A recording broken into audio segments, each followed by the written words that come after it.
plom tiên ai con là dụ về sao có phim lo sao có phim lo plom tiên dân plom tiên còn plom tiên ai ngọt thôi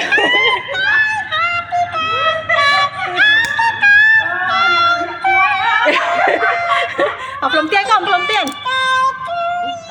plom tiên plom mấy plom tiên con plom tiên plom mấy hả plom đó thì mà chui plom đó thì mà chui plom con na plom đó thì hả plom muối pí plom á ai con kia tao được nào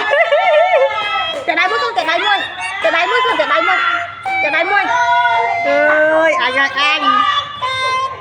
chờ bạn anh được anh ấy đi